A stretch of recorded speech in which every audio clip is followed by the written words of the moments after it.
Bom dia, pessoal. Sejam todos bem-vindos à nossa segunda edição do Better Together, um evento da Top Desk para a gente debater sobre assuntos relevantes no mundo dos negócios. A edição de hoje é ainda mais especial para mim. Especial porque a gente vai conversar sobre diversidade e inclusão no mercado de trabalho. E antes de apresentar as nossas convidadas, eu queria compartilhar com vocês uma história. Pessoal, com 21 anos eu me assumi gay para minha família e com certeza não foi um momento nem fácil para mim e nem para eles. Por mais que eu tivesse uma rede de apoio incrível com tios, tias, primos e outros amigos, ainda assim eu tive que driblar o preconceito. E quando tudo deu certo, eu entendi que racionalizar sobre o diferente e obter conhecimento sobre mim mesmo foi muito importante. Portanto, hoje não é mais um dia de trabalho comum para mim. Hoje é um dia de realização pessoal. É aquele momento que a ficha cai e eu entendo melhor o processo e agradeço tudo que eu vivi nos últimos anos. Agora é o momento de resposta exato para o Guilherme, de 21 anos, de que ficou tudo bem. E que ele conseguiu realizar o sonho dele de retribuir o amor que a comunidade LGBT teve com ele e todas as outras minorias. Então, eu quero que você saiba que a sua presença aqui hoje ela é muito importante para mim e para todas as outras pessoas que eu vou apresentar agora. Ana, da Top Desk. Ela está aqui com a gente. Bom dia, Ana. Bom dia, Gui, Pris, as duas Pri, Aine. Bom dia para todos vocês que estão aí acompanhando a gente. Eu estou muito feliz de estar aqui hoje debatendo sobre esse assunto tão importante que é a diversidade no mercado de trabalho. Legal. Muito bacana, Ana. Pri Rosa, da Cognizant, também está aqui. Oi, Pri. E feliz por poder compartilhar com todos vocês. Legal. Pri, a gente também está bastante feliz de ter você aqui. Só que a gente tem uma outra Priscila. A gente tem a Pri Teodoro, da Reprograma. E aí, Pri, como é que você está? Estou muito feliz de estar aqui, participando, debatendo esse assunto tão importante. Muito legal. E por fim, mas não menos importante, a gente tem a Aine, da Go and Grow, da Bayer, que também vai conversar com a gente aqui. Tudo bom, Aine? Acho que vai ser um papo super legal, acho que vai ser bem divertido e poder compartilhar e ouvir, eu acho que é sempre legal para todo mundo, para a gente e para quem estiver acompanhando hoje. Legal. Antes, eu e a Aine, a gente ficou conversando sobre Star Wars, X-Men, Star Trek, foi batalha de nerd aqui. Então vamos para as perguntas, pessoal. A gente já sabe que o tempo em que as empresas só se preocupavam com vendas e lucros já está no passado. Hoje as pessoas elas querem não só comprar um produto, mas elas também buscam um propósito ou uma identificação. Consequentemente, as organizações elas tiveram que prestar um pouco mais de atenção no impacto social, uma vez que os consumidores eles estavam se tornando cada vez mais verdes, ou seja, mais preocupados com a sociedade no geral. É uma questão meio que de sustentabilidade, mas não só ambiental, social também. E aí para vocês, hoje, que estão aqui, quais são as práticas, as melhores práticas, na verdade, que uma empresa ela deve ter para ser verdadeiro no seu discurso e quando aborda alguma causa social? Eu queria começar perguntando para a Ana, da Top Desk. Em responsabilidade social por parte das empresas. E ser socialmente responsável não se restringe simplesmente a ter inúmeros grupos da diversidade ocupando o mesmo lugar. Isso implica ir mais além, né? Você precisa de fato incluir. A prática básica que a gente tem hoje é levar uma bolha, e é claro que isso é fundamental, mas não pode terminar por aí. O conhecimento adquirido nessa vivência com pessoas diversas precisa ser multiplicado e compartilhado não só dentro, mas também para o lado de fora dessa bolha.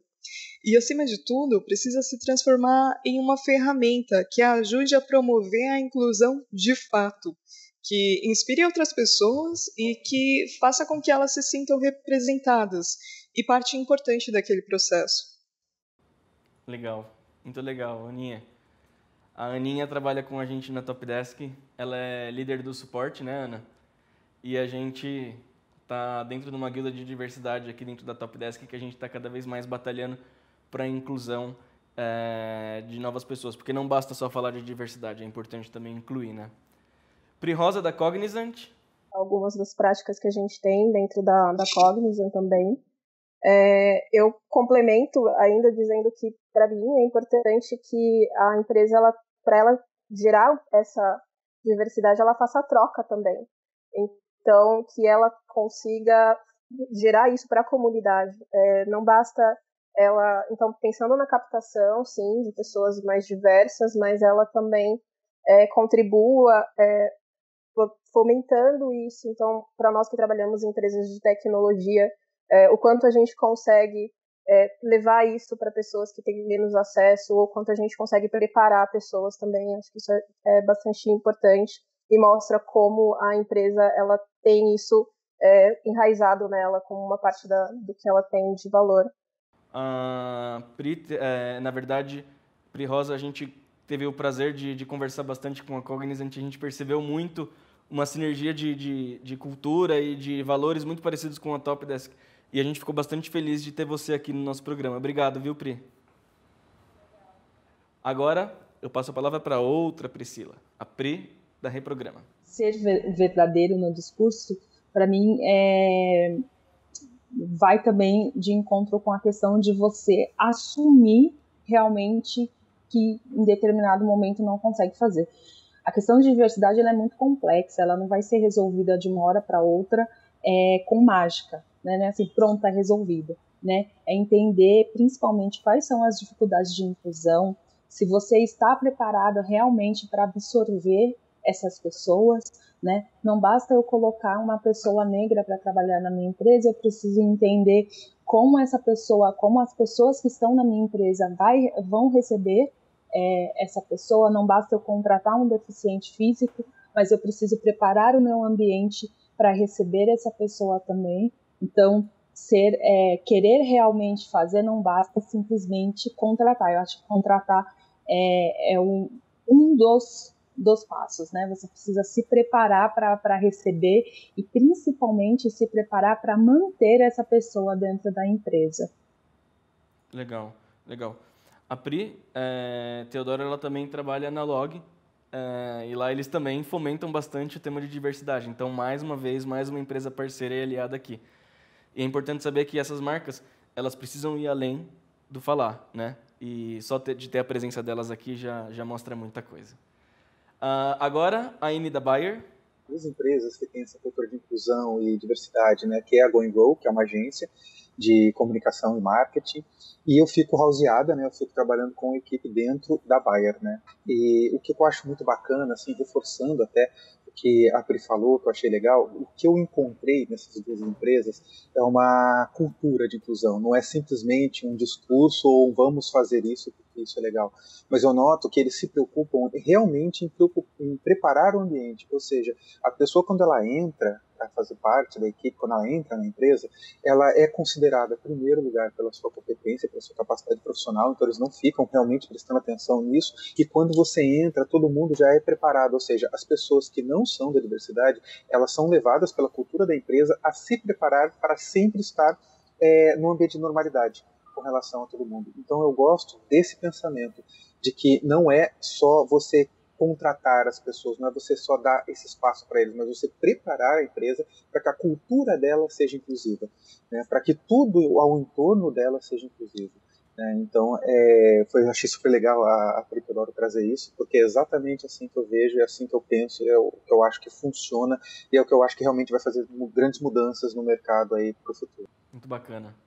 Como publicitário, normalmente eu acabo me pegando um pouco ao desenvolver, sei lá, uma peça ou então uma propaganda que aborde criatividade. A primeira coisa que me vem à cabeça é que quando essa publicidade, quando essa propaganda ela é realmente feita, que ela seja feita por pessoas que tenham um poder de discurso para poder fazer isso, né?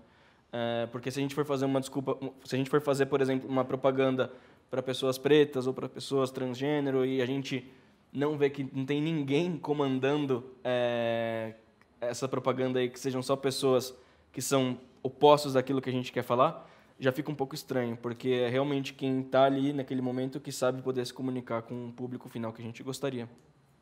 Legal. Pessoal, vocês podem interagir com a gente no chat. No final do programa a gente vai escolher algumas perguntas e todas as convidadas elas vão poder responder. Eu também queria aproveitar esse momentinho aqui agora para poder pedir desculpas para vocês pelo atraso técnico que a gente teve, mas eu estou muito feliz que a gente está conseguindo aqui dar adiantamento na nossa live. Valeu, gente. Falando um pouquinho sobre unconscious bias, ou preconceito inconsciente, ele é um tema que ele começa a ser explorado no Brasil com um pouquinho mais de frequência. De forma prática, é quando a gente vai entrevistar um candidato e carrega alguns preconceitos que foram construídos socialmente com o tempo. Eu vou dar um exemplo para poder ver se fica um pouco mais claro. As novelas antigas, elas sempre representaram uma pessoa preta como um empregado de uma pessoa branca. E esse padrão no entretenimento ele foi repetido muitas vezes, que acabou virando uma verdade, em aspas gigantescas, aos olhos da sociedade. Como a empresa ela deve rever o seu posicionamento do que é um colaborador ideal e como quebrar esses paradigmas enraizados em uma entrevista, por exemplo? Ana, da Top Desk. Interessante essa pergunta. Antes de trabalhar para superar os preconceitos, eu acredito que primeiro é preciso entender. E o mais importante, você reconhecer, você admitir. Ter o chamado unconscious bias, ele não faz de você uma pessoa ruim. Afinal, eles foram formados em um processo inconsciente, né? Com base em informações externas que são compartilhadas na sociedade e que a gente recebe como sendo uma verdade ao longo da nossa vida. Então, eu acho que, embora seja difícil você evitar essas armadilhas, você precisa começar com uma conscientização. Então, identificar quais são os seus preconceitos e começar a trabalhar em cima deles. Isso é, você conscientizar o seu subconsciente. Porque é por meio da conscientização que a gente pode mudar processos, líderes, organizações, aprimorar a tomada de decisão e, além, é claro, né, de se beneficiar das vantagens de você ter um grupo diversificado e deixar essa tão falada ditadura dos iguais de lado. Legal. Gente, a gente sabe que a gente está com um problema no som, a gente está resolvendo aqui, enquanto isso a gente vai dar continuidade na nossa live, tá bom? Muito legal isso que você falou, Ana, porque a gente realmente começa a trazer um pouco de autorreflexão, né? De entender os nossos próprios comportamentos e acabar passando por um processo de desconstrução. Isso é muito legal. Agora vamos para a Pri Rosa, da Cognizant. Realmente, a fala da Ana tem muito a ver. Eu acho que a gente precisa ter isso interiorizado. Parte das práticas que uma empresa pode ter também, e são coisas que são interessantes. Eu entendo que elas muitas vezes precisam começar até mesmo antes do processo de contratação, já nas vagas em si. Então, a gente vê muito hoje essa movimentação em que, quando você divulga uma vaga, você já pensar em divulgar essa vaga com neutralidade de gênero ou com o gênero feminino trocar, ao invés de você colocar um analista, justamente um analista, ao invés de você colocar que você precisa de um supervisor, uma supervisora, fazer essa troca de gêneros ou colocar os papéis de uma forma mais neutra, também já é um bom começo para mostrar que você tem esse interesse de fazer essa mudança aí do viés. Parte do que a gente tem trabalhado bastante na empresa é justamente ter essas conversas, ter esses diálogos com os gestores nas entrevistas, para a gente entender da onde vem essa necessidade de vaga, o que você espera de um candidato e se realmente essa expectativa está linkada com necessidades técnicas ou se você tem isso que pode vir de uma questão mais enraizada. A gente fez uma atividade essa semana, inclusive, de unconscious bias, né, pensando nesse viés, para trazer o ponto de vista das pessoas e mostrar para elas como isso... Às vezes a gente usa palavras que são inadequadas sem mesmo perceber, termos que não são tão interessantes de uma forma inconsciente, mas que ainda assim influencia muito na escolha de um candidato. Muito bacana, muito bacana. Agora vamos passar a palavra para a Anne, da Bayer.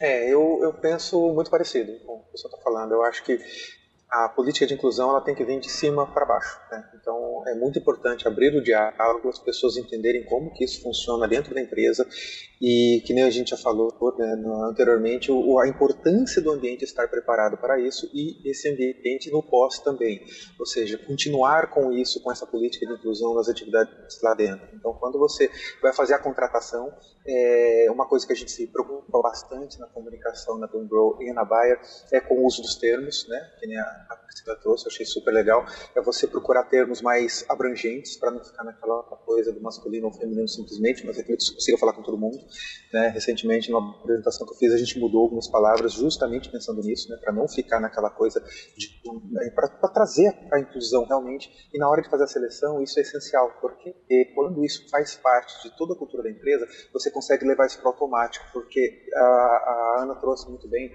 essa questão do enraizamento cultural que a gente já tem com relação a certos procedimentos, ou seja, o nosso problema é estrutural em termos sociais, né? Não é uma coisa só pontual, e essa mudança ela precisa ser estrutural para que em algum momento ela se torne um novo normal, mais positivo, com uma estrutura melhor.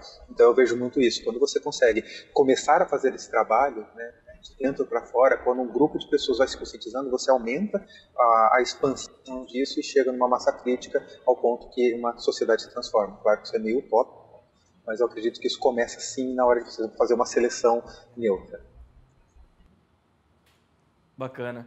E eu sempre também acabo refletindo um pouco, por exemplo, quando a gente contratar uma pessoa indígena aqui, ela não vai ficar falando sobre... não vai ficar só falando, porque é importante que ela fale para a gente também, para a gente conseguir entender mais o background dela. Mas ela vai trabalhar, né, com aquilo que ela foi contratada, então não vai ser uma pessoa que vai falar sobre os povos indígenas o tempo todo. Não, muito pelo contrário, ela vai realmente trabalhar ali, ela vai trazer um background que vai ser muito valioso, porque ela tem ela passou por situações diferentes das nossas, né? Então é sempre bom essa complementação. Legal, gente, obrigado por responderem essa pergunta. Eu queria falar para todo mundo que o nosso evento ele é transmitido para todos. E eu quero aproveitar esse momento também para agradecer a intérprete de Libra que também está participando do Better Together e tornando esse encontro mais inclusivo para todo mundo. Obrigado, Bruna. Dessa vez a pergunta é para a Ana, da Top Desk. Aninha, recentemente a consultoria americana McKinsey ela divulgou uma pesquisa que empresas com mais diversidade de gênero em cargos executivos têm 21% maior chance de ter lucros acima da média, comparado com as empresas que acabam apresentando pouca diversidade. Você, como líder técnica no mercado de tecnologia, explica para a gente como a diversidade traz melhores resultados? Claro. Os consumidores hoje, a gente sabe que eles não compram só um produto ou um serviço. Eles compram também um propósito. Eles se interessam em saber como o produto é feito, quais são os materiais utilizados, se a empresa compartilha dos mesmos valores que ele e quais são as pessoas que estão por trás dos seus processos. Então, as pessoas que utilizam os nossos serviços hoje, né, elas representam inúmeros grupos de diversidade, de religião, orientação sexual, classe, idade, etnia.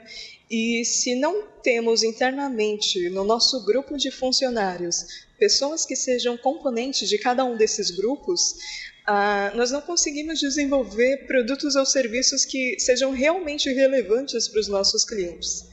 Então, daí a gente vê que a diversidade ela não é só uma necessidade social, mas ela também é uma vantagem competitiva estratégica, né?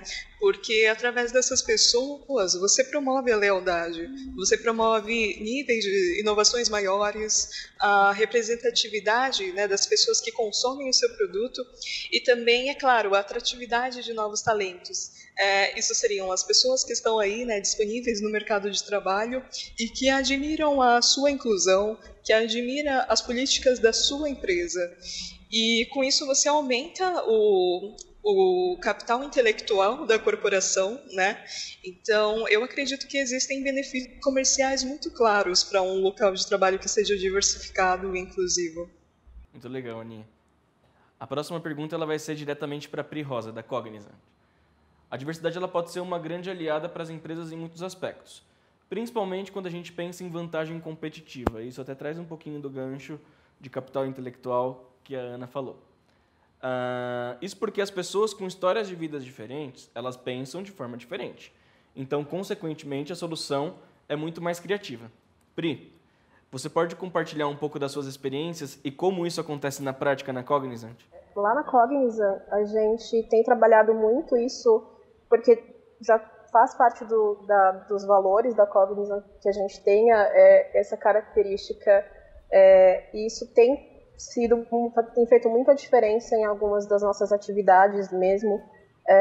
Com relação à diversidade, hoje a Cognizant tem 4 grupos diferentes de afinidades, então afinidade específica para a etnia, para questões da mulher, para questões da deficiência e também de LGBTQ+. Então a gente tem esse trabalho fazendo webinars, fazendo atividades dinâmicas com os times.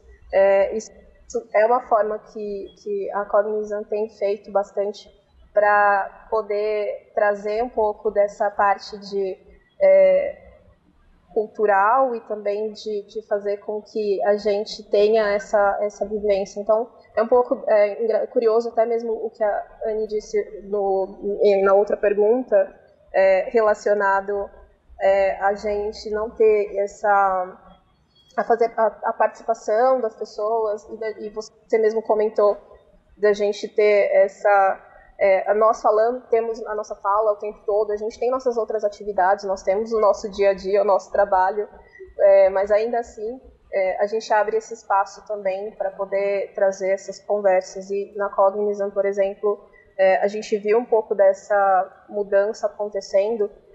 Eu falo pelo grupo que eu participo, que é relacionado à etnia racial. Em relação à consciência negra, o ano passado, a gente fez toda uma movimentação trazendo questões de exemplos e a história como um todo.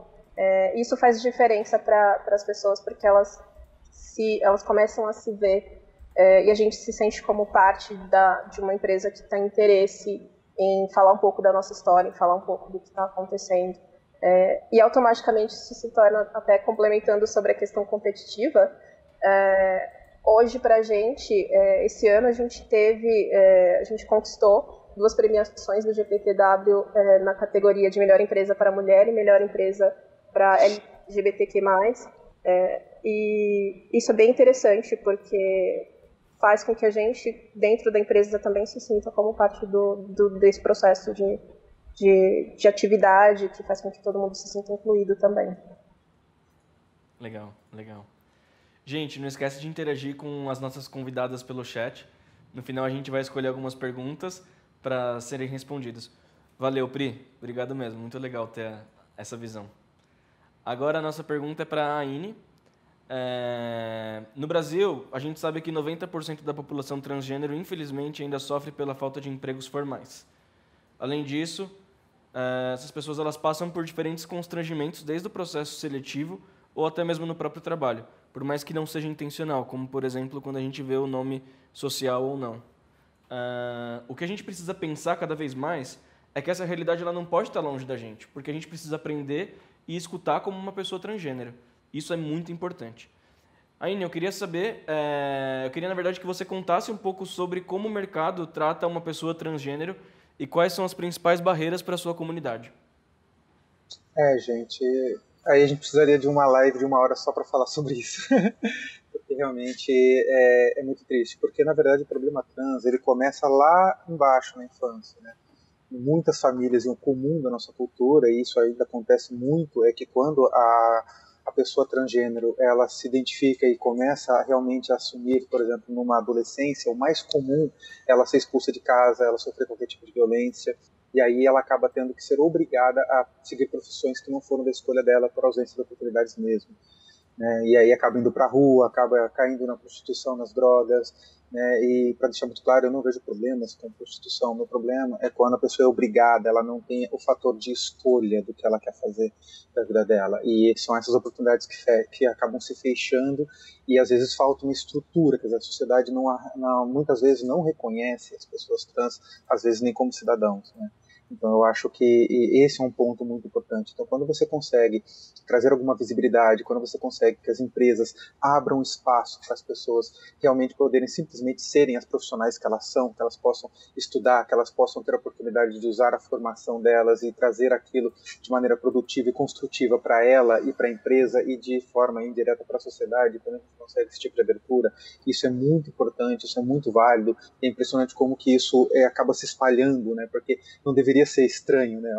Eu vejo assim, acho que não deveria ser esquisito quando uma pessoa trans consegue um emprego, não tinha que ser noticiado, isso não tinha que ser mas isso é. Por quê? Porque é estranho, não é o que a sociedade espera.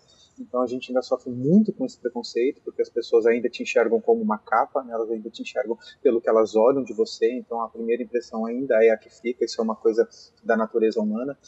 Eu acredito que há muito que melhorar, mas quando eu pego e olho para a minha infância, lá nos anos 80, né, quando eu já tenho 44 anos, a gente tem uma história, a gente começa a perceber que naquele tempo a gente nem tinha esperança, a gente nunca chegou a imaginar que a gente viveria o que a gente vive hoje. Então houve uma evolução? Houve. Está muito longe do ideal? Muito longe do ideal, mas a gente não pode negar. Enquanto nos anos 80 a gente pensava assim, poxa, nunca na minha vida eu vou poder ser a profissional, trabalhar numa empresa que eu gostaria, e de repente você vê isso começando a acontecer, a gente começa a ver que está havendo uma mudança. Mas infelizmente ainda a gente tem muito trabalho a fazer, então a gente já tem que continuar fazendo esses trabalhos de inclusão até que o novo normal realmente se estabeleça.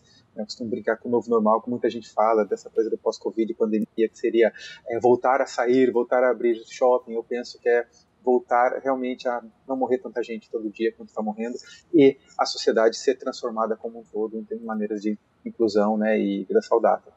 Mais ou menos assim. Legal. É bom, é realmente muito bom aprender e escutar com você, Aine, de verdade. E enquanto você foi falando, eu fiquei também, além de prestar atenção no seu discurso, eu fiquei prestando atenção nos bonequinhos que você tem aí, de cultura geek. É que você não viu aqui na frente a quantidade. Pri Teodoro, vamos levar um pouco esse papo para a tecnologia? Pensando que o mercado que a gente atua é sempre referido muito como um profissional de TI ao gênero masculino, isso acaba gerando um pouco de ruído, né? Mas o bom é que a gente está aqui hoje com mulheres que provam o contrário. A história também conta algo diferente para a gente. A criação do primeiro algoritmo, por exemplo, ele foi obra da Ada Lovelace. Pri, você como mulher, preta, engenheira de software, sente que precisa se posicionar com mais ênfase do que outras pessoas em uma reunião? Sim, né? Eu gostaria muito de responder que não, mas infelizmente a gente vive ainda num mundo extremamente machista, extremamente racista, mas a gente está aos poucos, né, mudando isso. Eu sou engenheira de software na Log, e na Log a gente tem uma rede de apoio, né? A gente tem um grupo de mulheres de engenharia, que nós nos reunimos a cada 3 semanas, justamente para se fortalecer e criar e tentar diminuir um pouco esses vieses, né? Essas barreiras. E juntas a gente periodicamente propõe soluções para a Log para que a próxima mulher engenheira que entrar na Log não se sinta assim. E é uma forma também da gente ajudar no sentido de manter, né, a Log um ambiente bacana para que outras mulheres estejam lá, né? Então, quando chega uma menina com um problema com um gestor, a gente tem esse grupo que a gente conversa, propõe soluções, ajuda essa mulher na questão de posicionamento. Lá na Log nós temos avaliações semestrais, né, a cada 6 meses, e muitas dessas mulheres não sabiam o que colocar, porque a gente tem essa questão também, né, a gente de nunca se achar boa o suficiente, né. E aí, junto, nós fizemos uma reunião sobre avaliação, sobre o nosso posicionamento, quanto que a gente tem que mostrar as coisas que a gente está fazendo, se posicionar em reuniões, levar temas importantes para simples. Nós temos simples quinzenais de engenharia, levar esses temas. A gente tem o Code as Toilette, nós fizemos um Code as Toilette sobre machismo, sobre falas, sobre mansplaining, coisas que geralmente as pessoas falam em reuniões e não são legais, e o bacana disso é que tem surgido o reconhecimento de muitos homens no sentido de, putz, eu já fiz isso, não sabia, aprendi, não quero mais fazer, e buscando esse conhecimento. Na Log a gente tem o grupo Você Importa, a gente tem o Elas Podem, e esse grupo está cada vez mais se fortalecendo, cada vez mais trazendo ações para que nenhuma mulher num futuro, e esse é o meu desejo, precise falar num tom mais alto, principalmente na área de engenharia. Tem alguns momentos que você precisa ser muito bruta para ser ouvida, né? E eu entendo que isso é todo um trabalho de aprendizado, de autoconhecimento, no sentido de, não, o que eu estou falando está correto, eu sei realmente disso, e trabalhar as pessoas à sua volta para que isso não se torne a rotina, e sim, quando isso acontecer, peraí, algo está acontecendo. Legal, Pri. Pri, a gente sabe que a representatividade ela é muito importante, né? Então, quando eu vejo que uma outra mulher preta ela consegue atingir algumas conquistas, a gente acaba inspirando outras pessoas também. E aí eu queria pegar um pouco desse momento para você se enaltecer e enaltecer todas as conquistas que você teve, independente das adversidades, e também para você inspirar outras pessoas, né? Sim. Eu fiz a minha transição, eu sou de formação, eu sou administradora, né, e eu fiz transição de carreira há cerca de 1 ano, e ser engenheira de software para mim é uma das maiores conquistas da minha vida. Durante muito tempo eu fiquei perdida sem saber o que eu iria fazer profissionalmente, me encontrei construindo softwares, e assim, o que eu posso dizer é que as duas coisas que eu faço hoje, né? Ser engenheira de software e professora numa ONG, não sei se todo mundo conhece, mas a Reprograma é uma ONG, uma organização social que ensina programação para mulheres, no sentido de incluir mais mulheres dentro da área de tecnologia. E essas duas atividades, dar aula na Reprograma e ser engenheira de software na Log, elas me ajudam a me guiar para o meu propósito. O meu propósito hoje é ter mais mulheres na tecnologia, principalmente mais mulheres negras. E ele começa todo dia de manhã, quando eu acordo para trabalhar.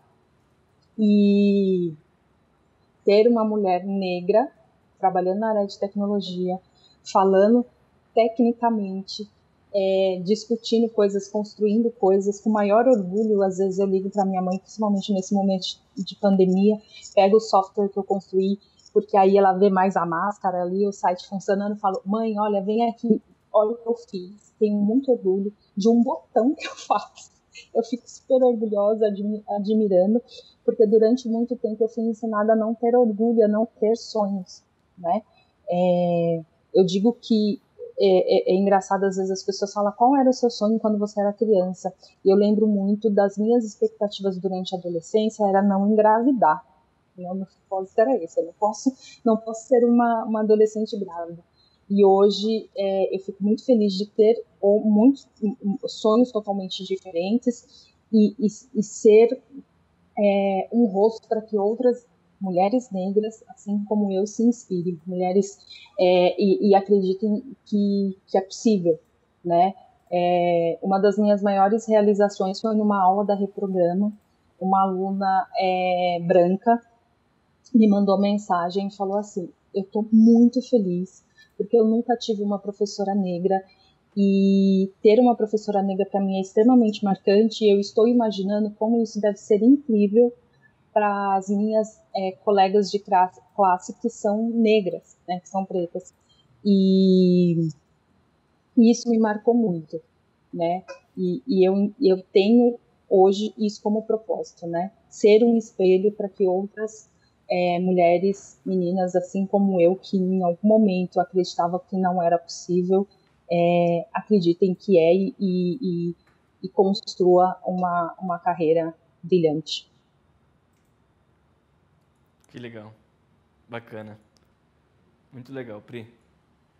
Falar sobre diversidade não é muito fácil, né, gente? A gente está aprendendo com o processo a se posicionar cada vez melhor. E só pelo fato da gente estar aprendendo, é claro que a gente erra muito às vezes a gente acerta muito. E ter compreensão e um pouco mais de diálogo talvez torne isso muito mais fácil ou então menos pesado, né? Quando a gente fala sobre o diverso, a nossa intenção ela não é segmentar, mas sim incluir. E aí, com isso, eu quero fazer minha última pergunta para todas vocês. como a cultura de uma empresa ela pode fomentar a diversidade e inclusão. Vou começar com a Ana.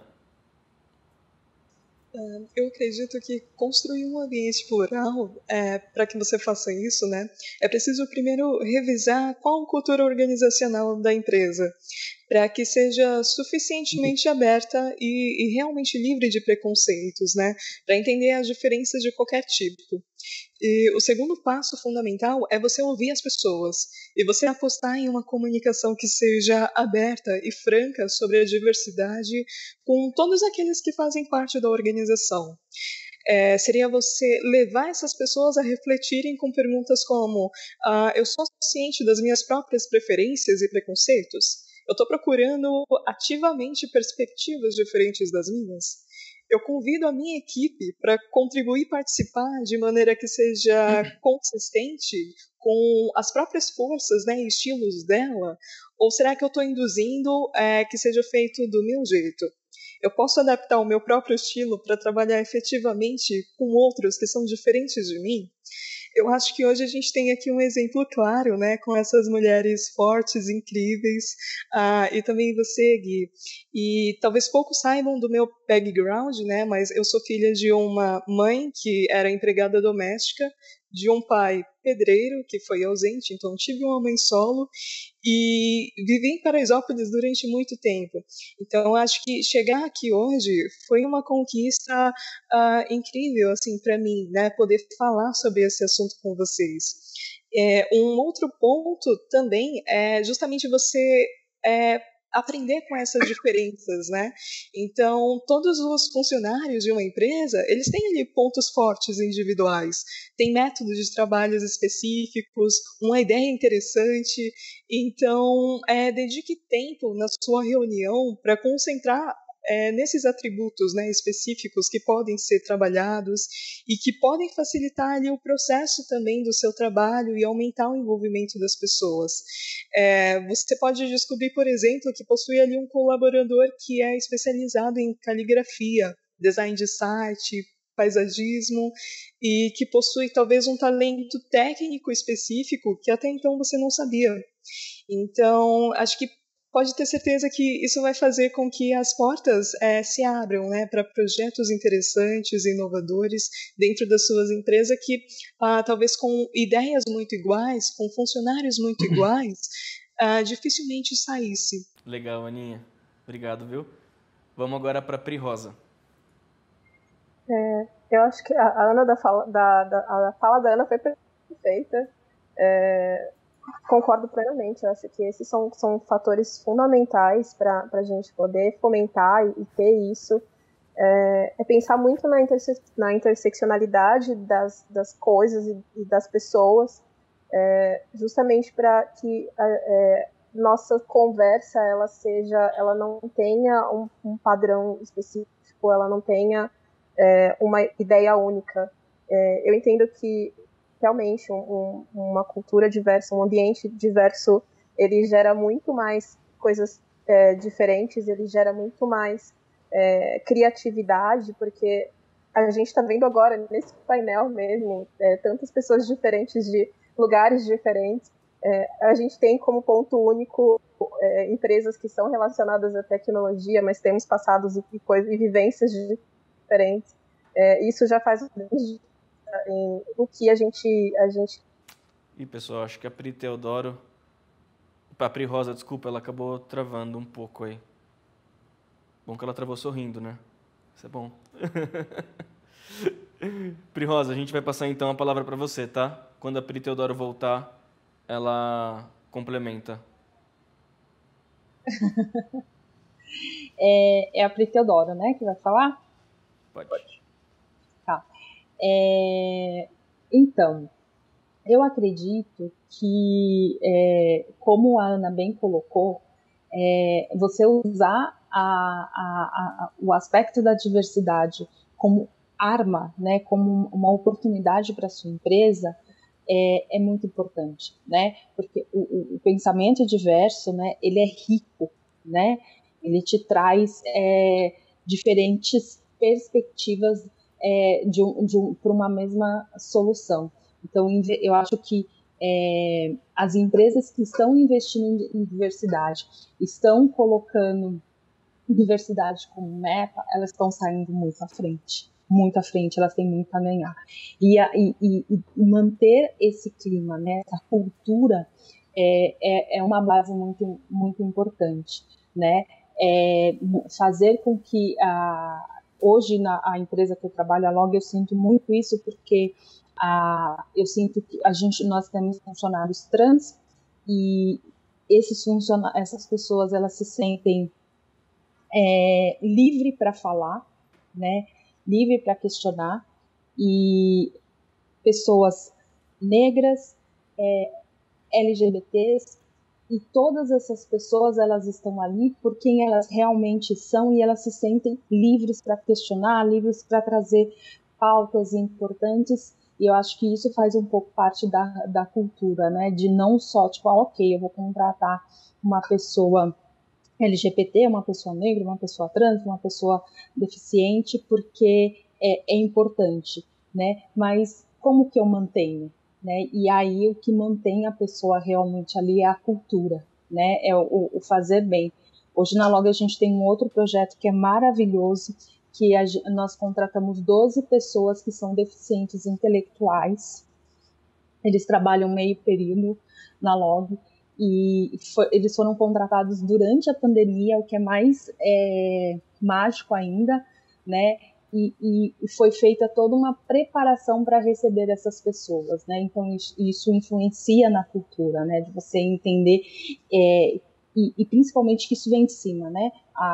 Eu sinto que a diretoria da Log é muito engajada em manter essa cultura de inclusão, que eu acho que é importante. Não basta eu, Priscila, quanto mulher negra, querer, né, que a Log inclua, sendo que a Log não quer. Quem tem o poder de decisão não quer, né? Sentir isso de quem tem o poder de decisão é muito importante para manter a cultura de diversidade.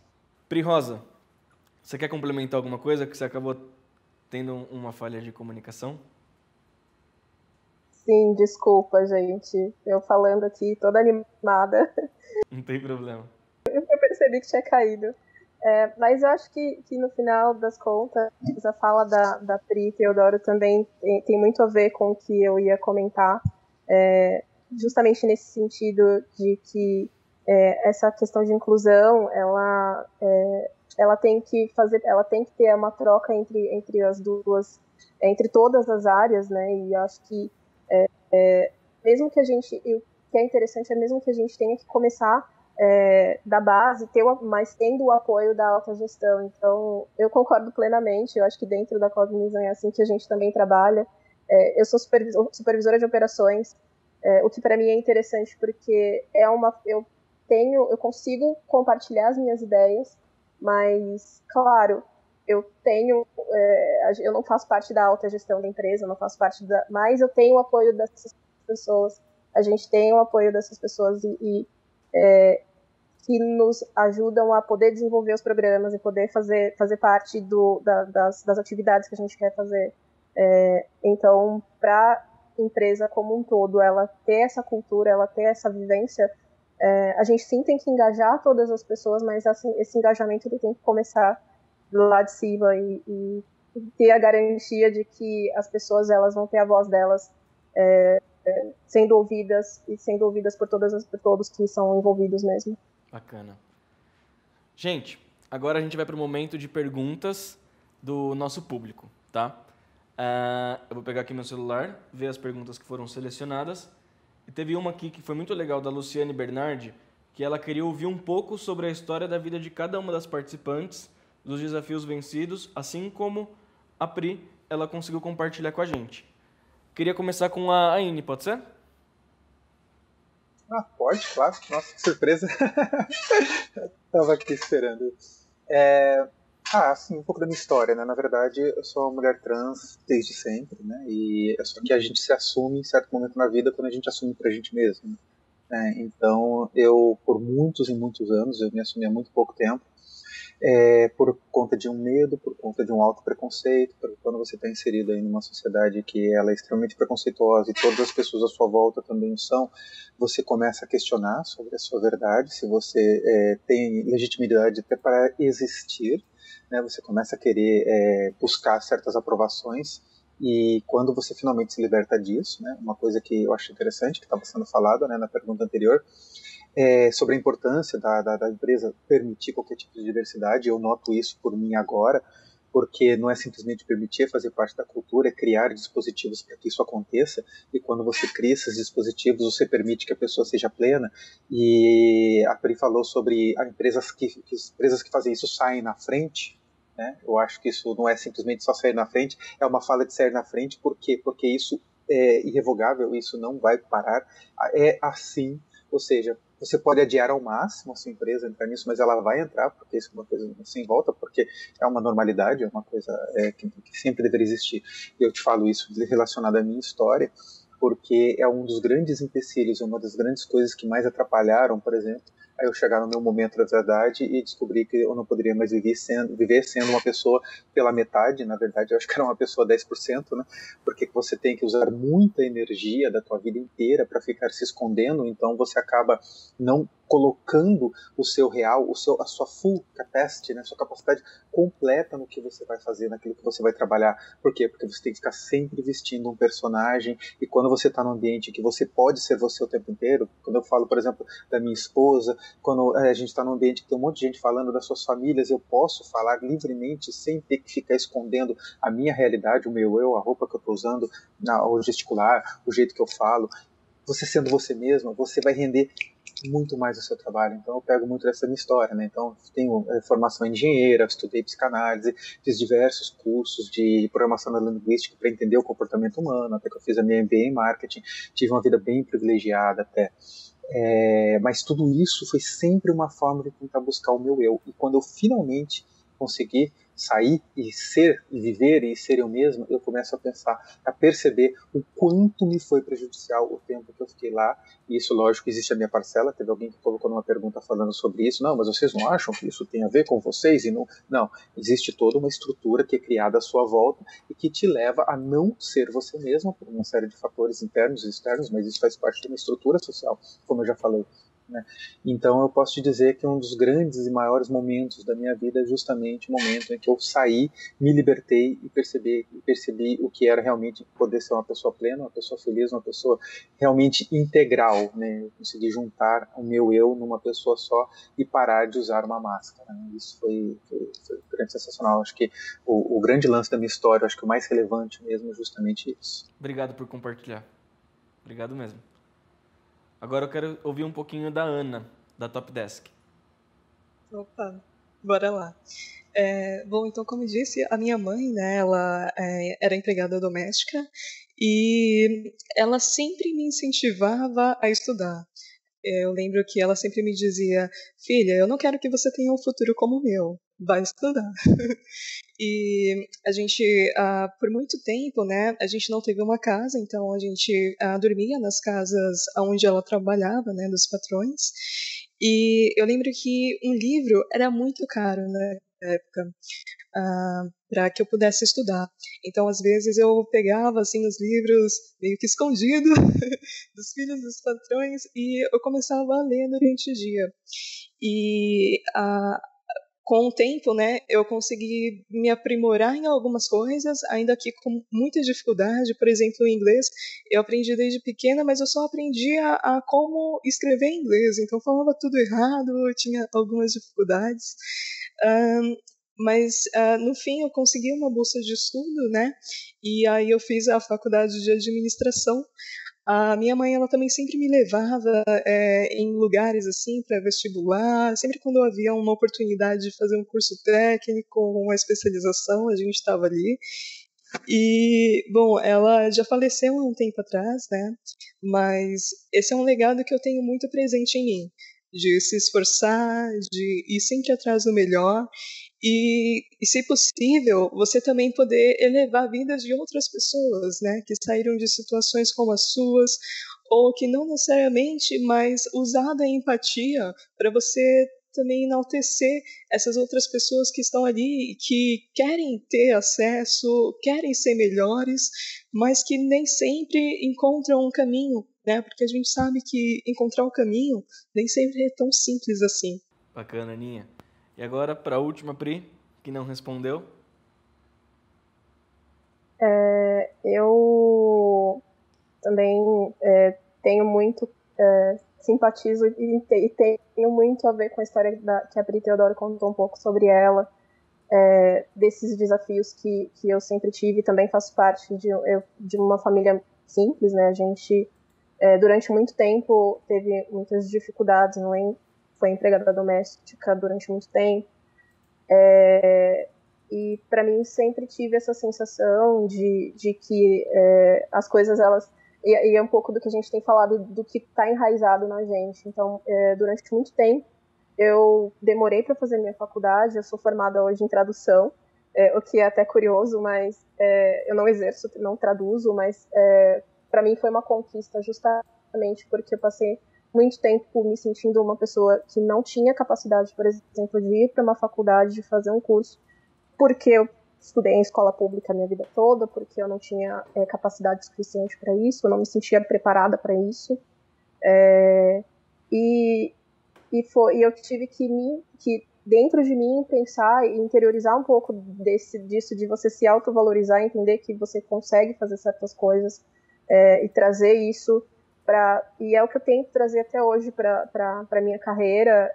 Sempre é um desafio. Eu me vejo muito em lugares que muitas vezes eu não vejo muitas pessoas da minha cor, eu não vejo muitas pessoas que tenham as mesmas características ou que tenham o mesmo background que o meu, o que muitas vezes é um desafio, mas às vezes a gente tenta usar isso como justamente um ponto de vantagem, um ponto de diferença mesmo. Eu tento não pensar justamente nesse lado em que eu posso estar num lugar em que eu talvez tenha que ter uma fala um pouco mais alta, ou ter uma coisa, ou me colocar de uma forma diferente. Mas esse lado de pensar, de ter uma luta. E eu aprendi inglês, por exemplo, com um padre americano. Ele dava os cursos gratuitos na igreja, e eu aproveitei. Então, muitas das coisas que eu fui aprendendo foram com coisas assim. Então, cursos gratuitos que a gente tinha na região. Eu fiz minha faculdade usando apoio de bolsas de programas do Sem Terra, por exemplo. Então foram coisas que eu fui buscando para eu conseguir chegar, né, onde eu tô hoje. E claro, são questões que a gente o tempo todo tenta se valorizar e entender, que eu acho que esse que é um desafio grande para todos nós que temos essa questão de sermos diversos, né, entre aspas. A gente não quer se enxergar como uma pessoa diversa, a gente não quer se enxergar com um rótulo específico, mas a gente está nesse lugar. Então, como a gente se vê de uma forma normal, uma forma diferente, ou como a gente se sente como uma pessoa que é simplesmente uma pessoa, e que é uma supervisora, e que é uma analista, e que é um engenheiro, ou que seja. Esse é um grande desafio para mim hoje, por exemplo. Legal. Pri Teodoro, eu sei que você respondeu já, mas eu queria saber se você tem alguma coisa para poder complementar. Como a Pri Rosa falou, né, tenho certeza sobre isso, a gente carrega muito desses fantasmas, dessas coisas que nos paralisam, muitas vezes nos incapacitam, né? E não é fácil. Eu tomo muito o cuidado de não trazer esse discurso, né? A Ana contou a história dela, que a mãe dela sempre incentivou, né? Mas tudo isso é nadar muito contra a maré, não é nadar pouco. É viver diariamente nadando contra a maré. E, infelizmente, é um caminho muito, muito difícil, né? A Anne falou do seu reconhecimento como pessoa trans, né, o quanto demorou. Existe todo um processo. Acho que todas as histórias aqui elas são extremamente ricas e devem ser valorizadas, né? Só que a gente precisa ter um cuidado muito grande das pessoas falarem, assim, não é simples, tá? É muito difícil, lutar contra a maré, você e sua família contra o mundo que não quer ter você ali naquele espaço, né? Uma das histórias marcantes na minha vida foi quando uma menina negra falou para mim que como eu conseguia ir em um restaurante XPTO e entrar e almoçar, porque as pessoas ali iam me olhar torto, enfim, não iam me querer ali. Eu falei assim, então, é a minha decisão, né? Eles não me querem, mas eu quero estar lá. E se eu não estiver lá, não vai ter nenhuma pessoa negra comendo. Eu vou ser a única durante muito tempo. Eu fui a única em muitos espaços.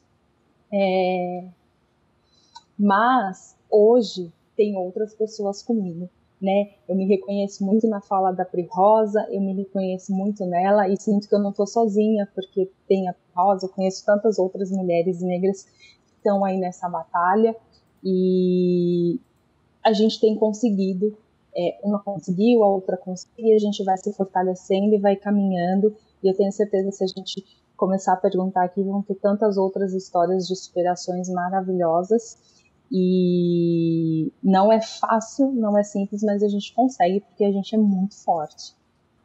Legal. A Bruna Gomes, ela perguntou, caso seja entrevistado sobre sua sexualidade, o ideal é falar a verdade? Será que o preconceito não começa aí nas empresas? Vocês já passaram por isso? E dessa vez eu vou tomar a liberdade de responder a pergunta da Bruna. Bruna, em primeiro lugar, você tem que se sentir segura em falar sobre sua sexualidade, orientação sexual ou qualquer outra coisa que faça parte de você. A partir do momento que você se sente segura e você acha que você tem que se posicionar e falar, a gente agradece, porque a gente sabe que pessoas competentes mostram para outras pessoas que estão ao nosso redor que ser parte de uma comunidade LGBTQIA+, ou então parte da população preta, ou qualquer que seja a minoria, prova que a gente realmente consegue fazer as coisas, as pessoas conseguem se tornar mais próximas com a gente, aprender com a gente e até desmistificar muitas coisas. E elas, eu posso ter certeza, eu tenho certeza disso, elas depois vão ser replicadoras do seu discurso. Então, faça somente se você se sentir segura para isso. Não se sinta obrigada, tá? A sua segurança vem em primeiro lugar. Falando um pouquinho agora com as duas Pris. Pris, o André Speciali, ele perguntou se não seria mais correto dizer negro ao invés de preto. Pri Rosa, pode começar a responder? Posso. É uma discussão que tem sido muito forte nesses últimos tempos, do que qual é o termo correto. Claro que, se a gente olha de uma questão etimológica, a gente tem o termo negro sendo um termo que gera muitas palavras negativas.